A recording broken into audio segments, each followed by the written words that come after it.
Thanks everyone for joining us, and thanks for taking time out to join on this ZDNet online dialogue about the Singapore startup ecosystem. So I'm just gonna give everyone a chance to briefly introduce yourselves, and we'll just go around the lineup. So Melvin, why don't you just kick us off by telling us a little bit about your startup and basically your experience around the region as well as Silicon Valley. Sure. I'll start off with an intro. I couldn't quite make out some of the words you were saying earlier, though, so I'm not sure if everyone's getting the same breakup in the audio. Yep. My name's Melvin Yuan, and co-founded a company called YFind Technologies. It's an indoor positioning company, recently acquired by Ruckus Wireless. Yeah. And Ruckus Wireless is a Silicon Valley-based company. So that's me. Great, thanks. So we'll go on next to Melinda. What else was there in the intro that? Oh, no, we're good. That's good. So Melinda, you're up next. Cool. Yeah, okay. So my name's Milinda Kotalavala. It's a bit of a long name there. Originally, I'm Sri Lankan, but spent most of my adult life in Australia. I've done a couple of startups. I started with Microsoft. I spent about 8 years at Microsoft first.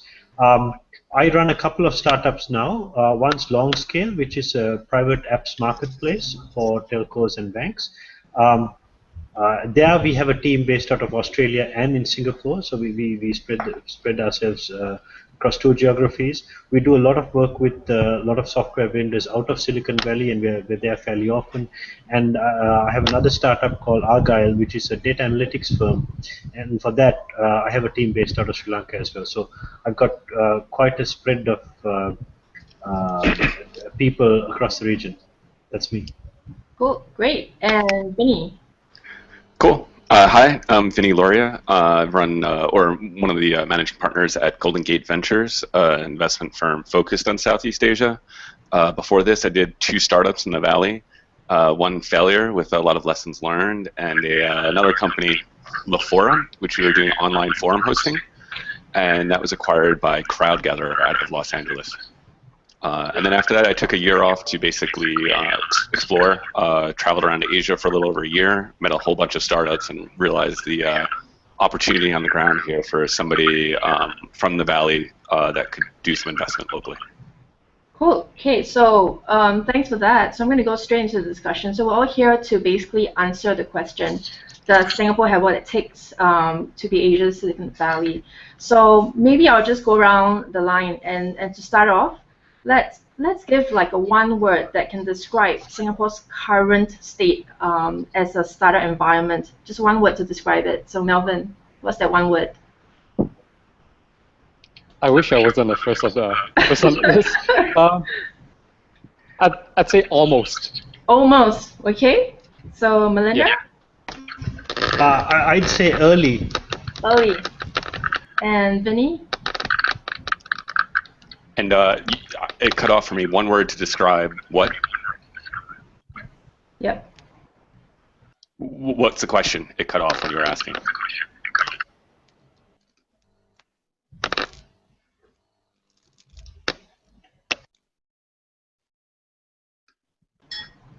So the one word that can describe Singapore's current state as a startup environment.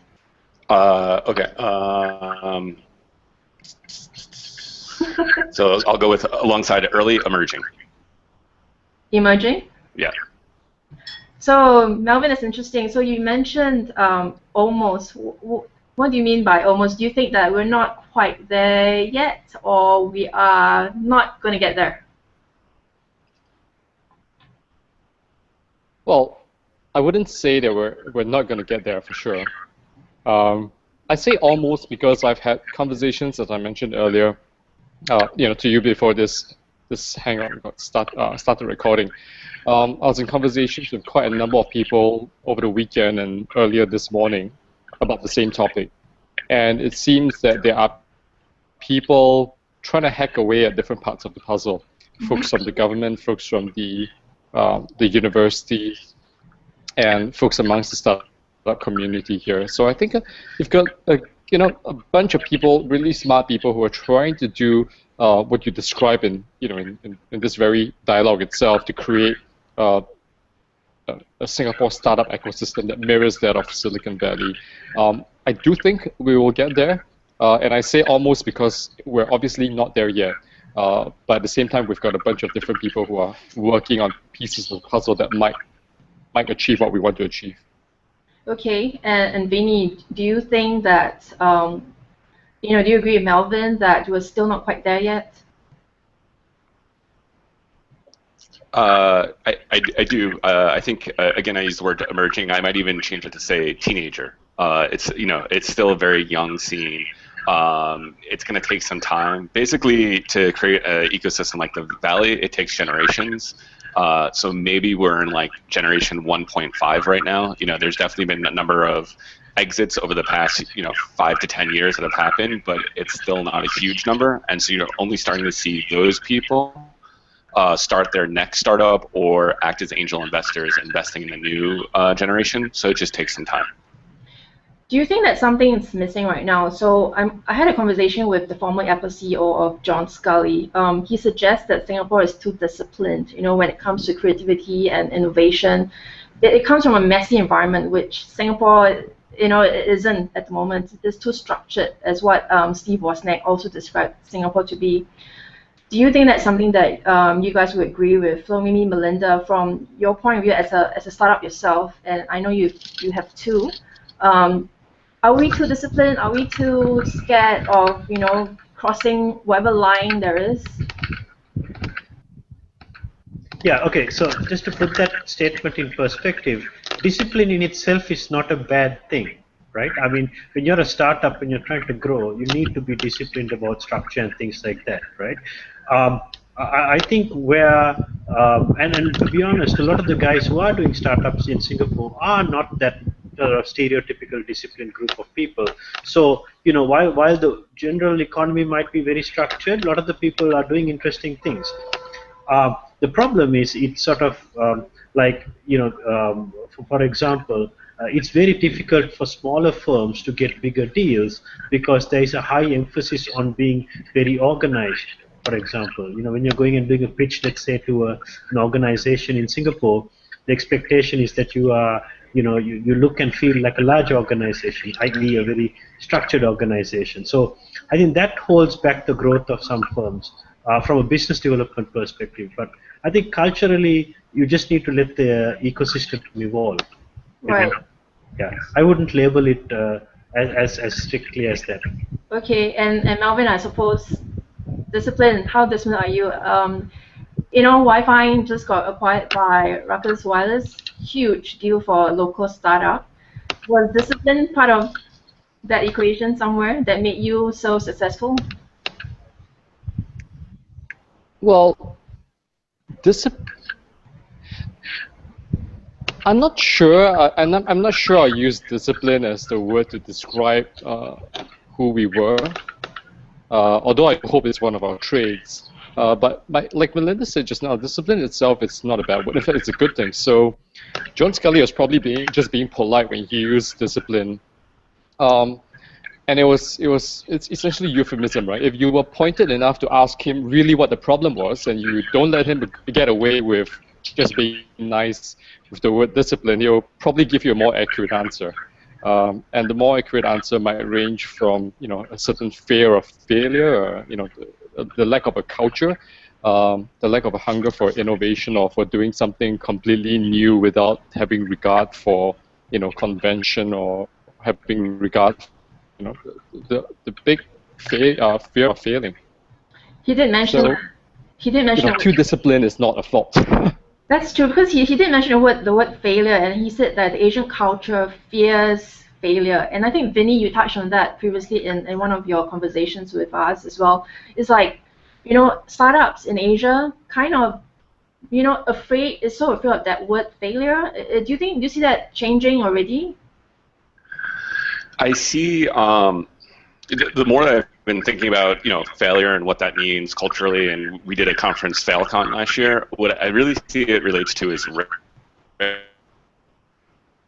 risk. Sorry, Vinny, you're breaking up.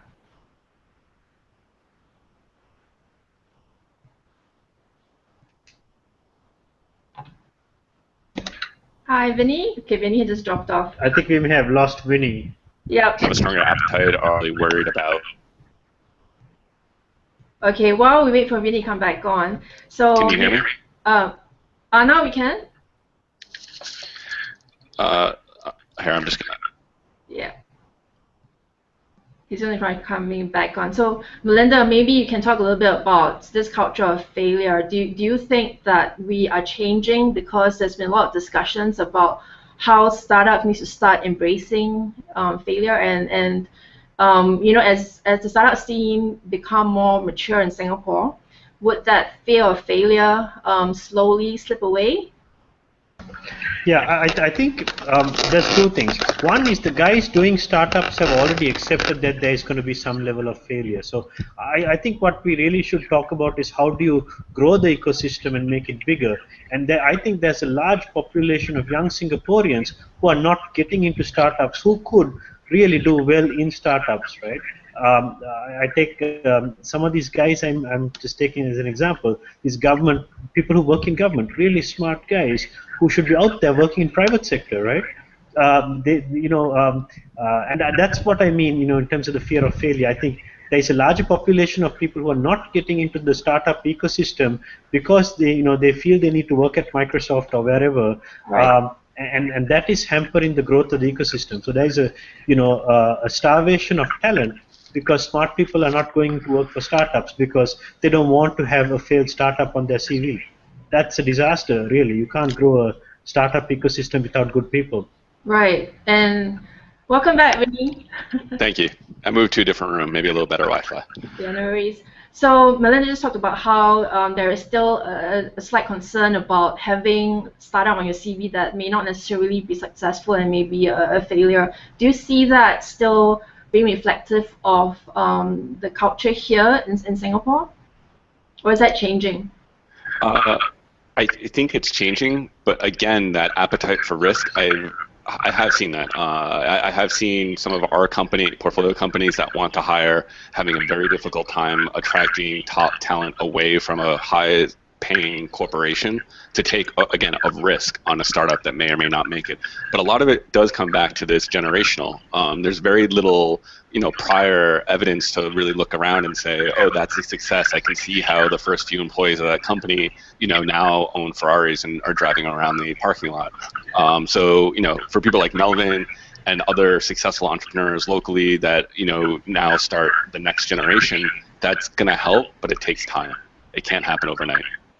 So do you think that's the biggest barrier right now in terms of whether Singapore can offer a conducive environment to drive local innovation?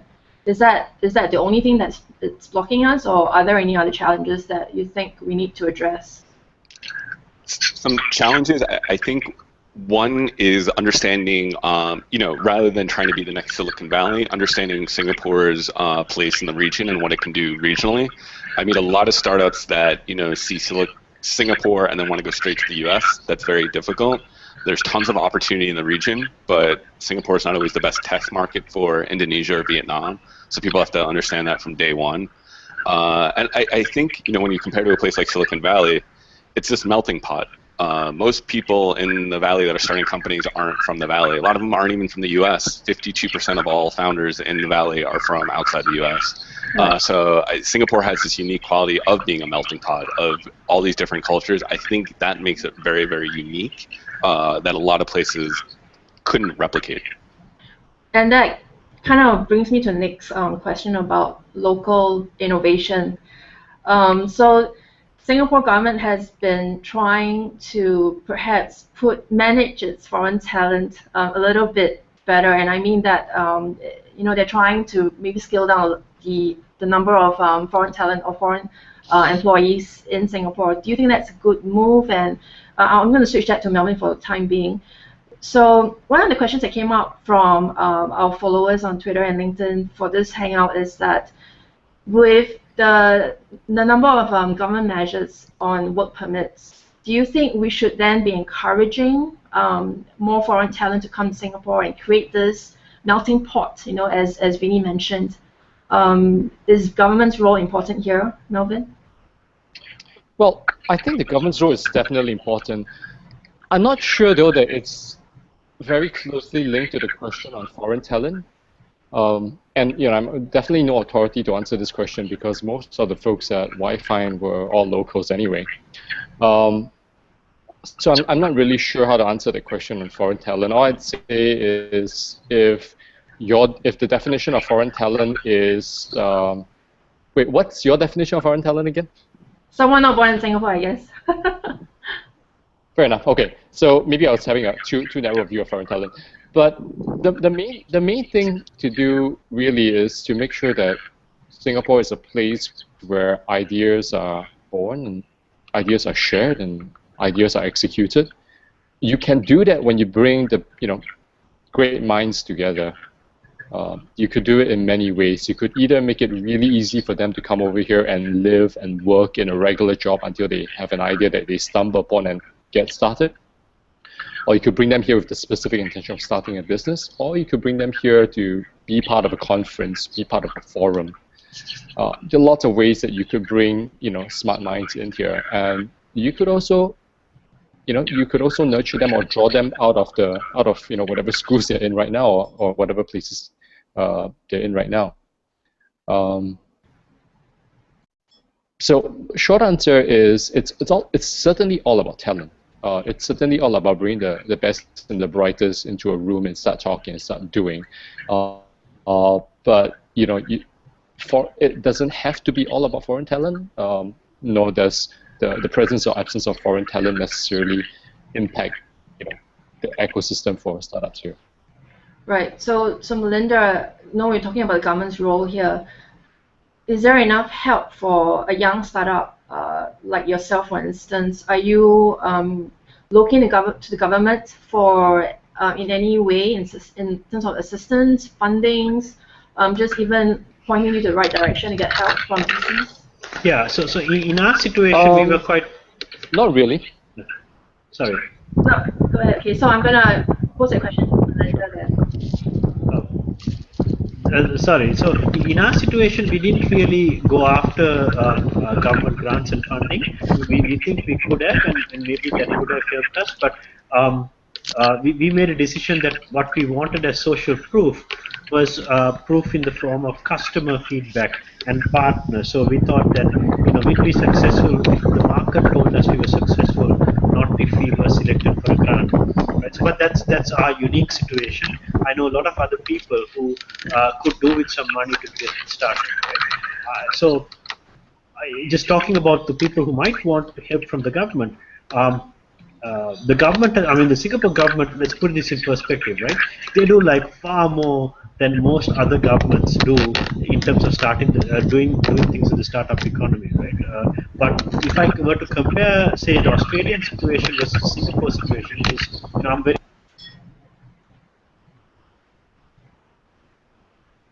I would say that the Australian situation is such that Australia also does, at a state level, provide many of the same grants and subsidies and support that is provided by the Singapore government, right?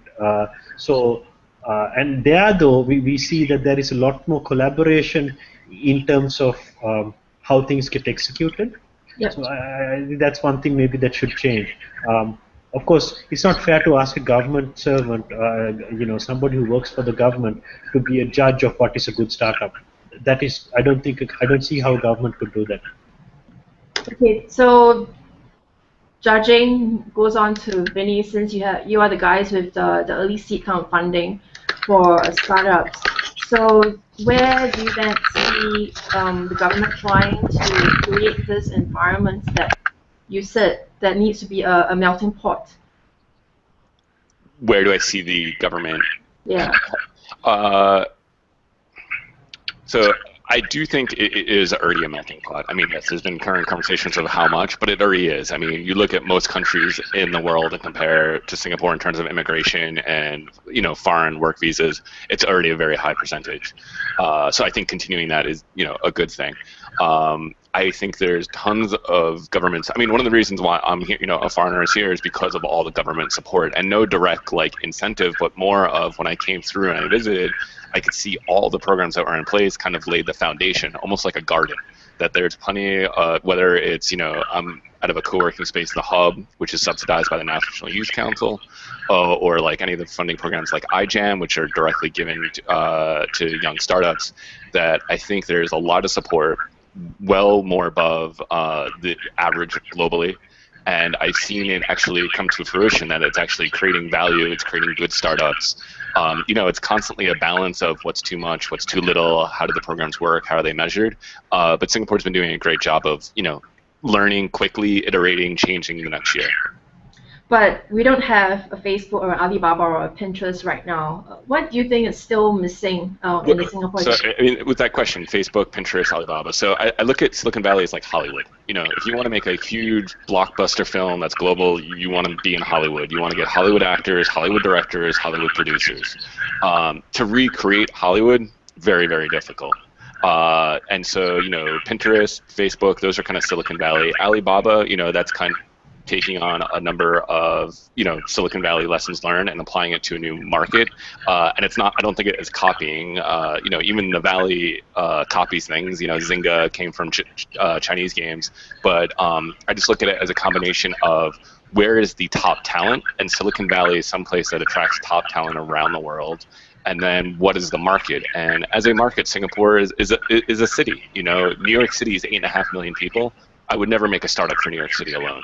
And so to have that kind of concept of a Facebook or Alibaba, what I think is it's actually going to be a Singaporean in Silicon Valley who's developing it there, less so that it's necessarily developed here.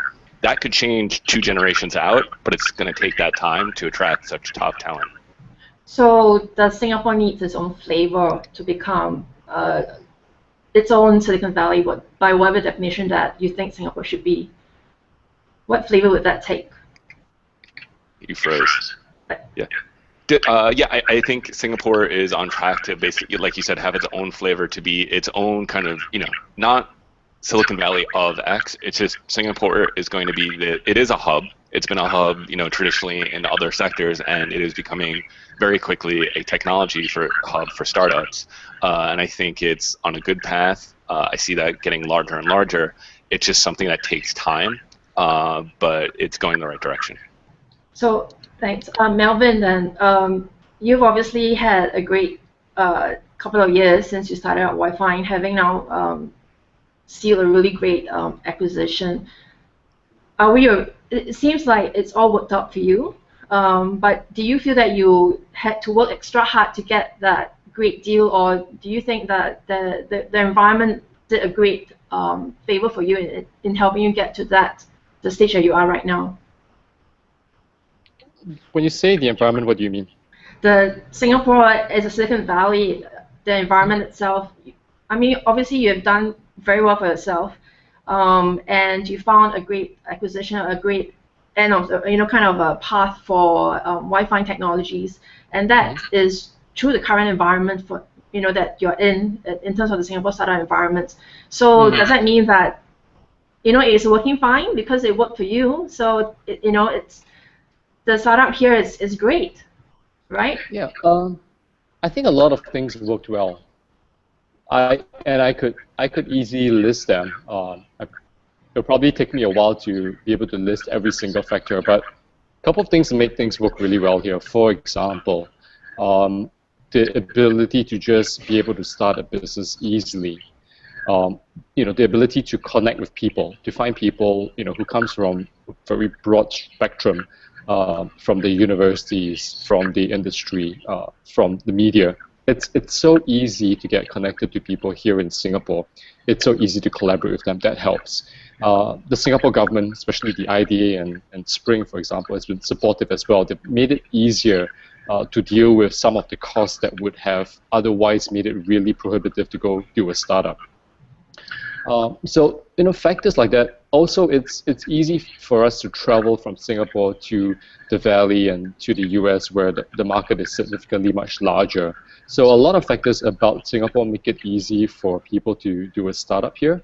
And to answer your earlier question, what's needed? What can the government do? There are a lot of things that needs to be done.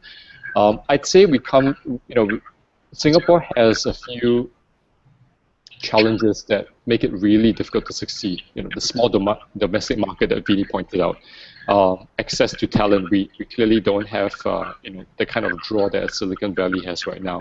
So on one hand, we have, you know, a bunch of things that are working against us. On the other hand, you know, the government and startup founders in Singapore are taking initiatives to overcome some of these things. So will we become a Silicon Valley?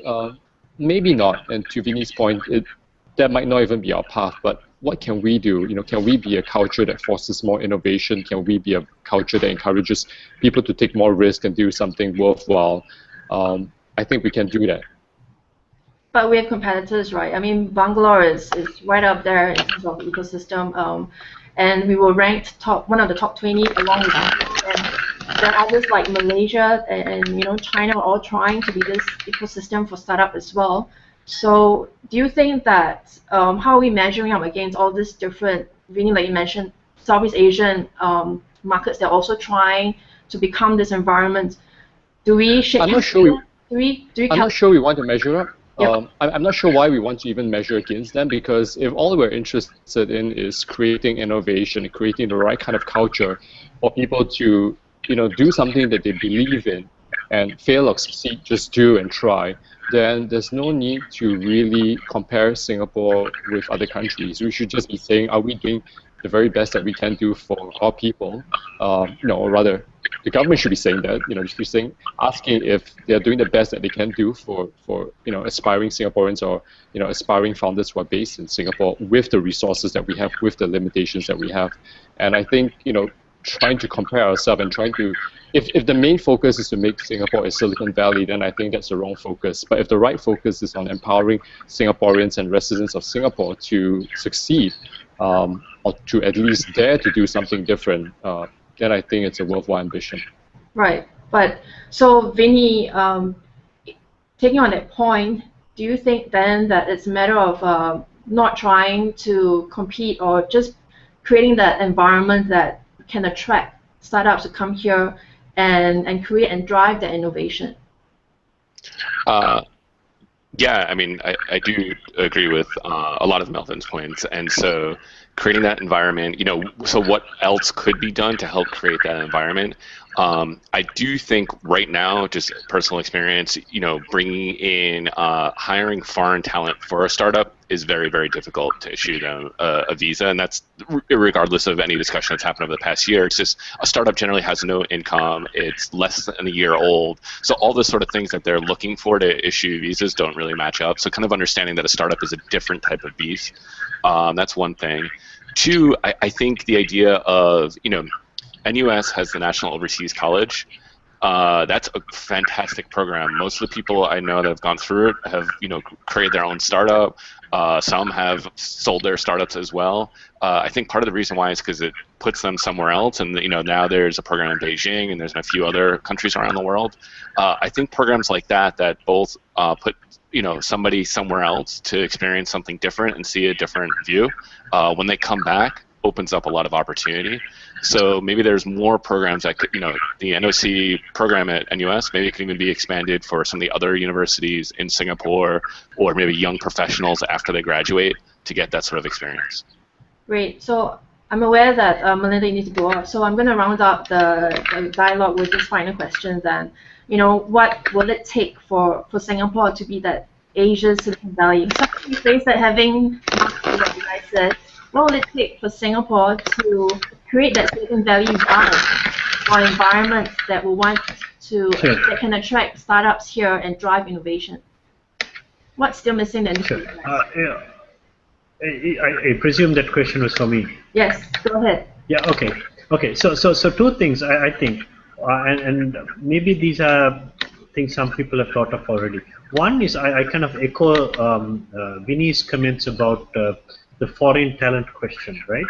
Maybe this whole thing of hiring people for a startup is actually a different visa category, right? So this whole, because you know, we're not after sort of people who are going to fix the roads, right? But neither are we after rocket scientists who are, you know, going to do research, right?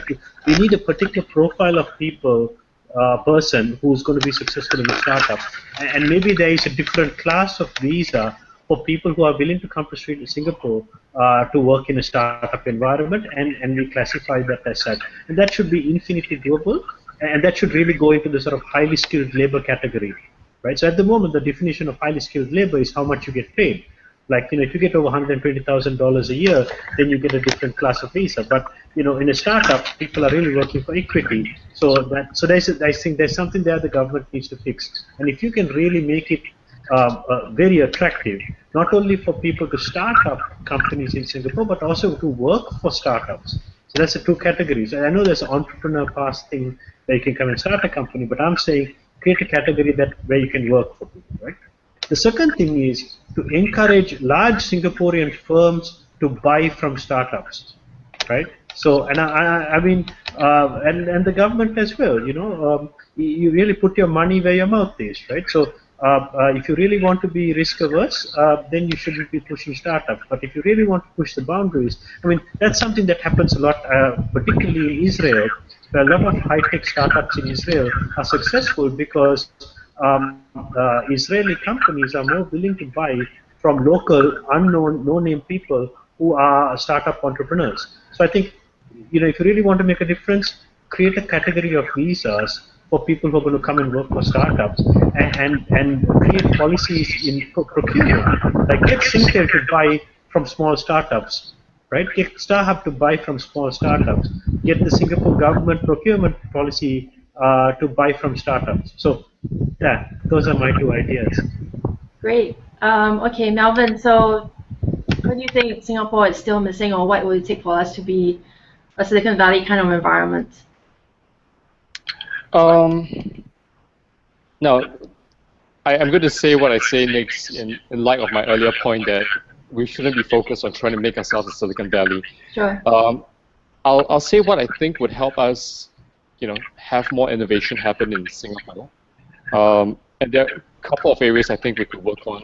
One, academia. I think too many, and well, I wouldn't say I think, I do know, because I've spoken with some folks in the universities here, I do know that many really smart folks in the universities have great ideas, have great thinking around how to solve some of the more pressing problems, but their highest ambition in Singapore is to get published. And that's that's not going to help bring a lot of great thinking that goes on in the universities into the public sector, where it can really take on a life of its own and turn into the next big thing.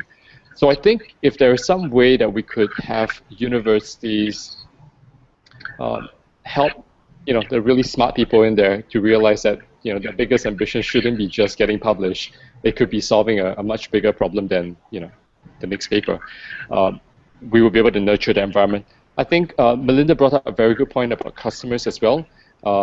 Although I hesitate about saying that we should be getting Singapore companies to buy from local startups, I don't think it's going to happen if it's not already happening. I would say that if the government were to be more willing to buy from local companies, from startups, it would help. I could go into much greater detail, but I don't want to on this call because I know we're wrapping up. But a lot of large companies here don't have the appetite or don't have the autonomy to buy from a smaller company because a lot of them have to go back to HQ. Right. It's the government that doesn't have to report to some headquarters somewhere else in the world. It's the government that's able to make a good assessment of whether a company is worth buying from or not. And then events as well. I think we need to bring back really good quality events into Singapore. When I was in the Valley for a while, I was impressed at the quality of thinking, the quality of connections, and the kind of networks that you get to make just attending one event. And over here, the events that we have are generally very local. They generally are more, they're organized more for profit by event and conference companies rather than really good quality companies that that seek to create great events when knowledge transfer, where inspiration happens. So events for like startups and networking type. That's right. I'll give you an example. In Singapore, one of the important markets for us initially was the marketing and the advertising industry, and been to several events. That was my background as well, and it was so hard to find the right people in the in the advertising industry who would be able to make a decision to partner with us on a particular project. And when I was in the Valley, the first event that I attended over there, first connection I made was the president of the WPP Ventures.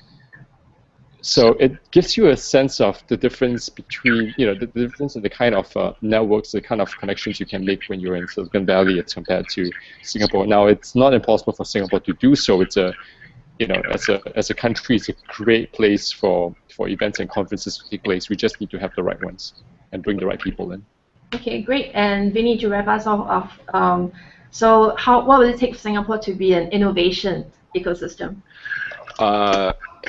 It's a good question. So I think it's actually on the path now. I mean, the companies we're funding, companies we're seeing, it's plenty. And basically, if you look at innovation as this kind of circle of activity that's happening, anywhere in the world, even in the Valley, there's only the small little core where things are really pushing the edge.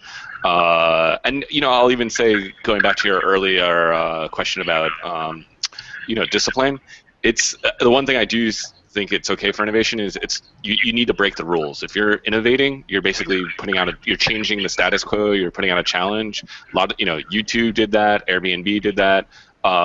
Break these kind of conventions. So I think seeing a little bit more of that is going to definitely be helpful. But in terms of this sphere of innovation, the core is hot right now and it's growing. So we're finding plenty of interesting companies to work with. Do you think that you mentioned about the rest of Asia or Southeast Asia, do you think that Singapore needs to tie up with any of the other neighboring countries in order to push that innovation? I think that would be great. I think Singapore has tied up in a number of ways, but around the startup ecosystem, you have bottom up, you have E27 Singapore entity. Now they have Echelon. They do tons of events, sometimes twice a year in other countries. That is really starting to tie the different ecosystems together. I think more sort of things like that, and to Melvin's point, like events that are organic and actually good quality, would be very, very helpful. Great. Thanks a lot, everyone, for joining us. Melinda has to rush off, that's why he dropped out. But thanks to you guys, and congrats on your baby, Vinny. Thank you very much. Thank you. Thanks, Melvin. Thanks. Bye, guys. Thanks. Bye-bye. Bye.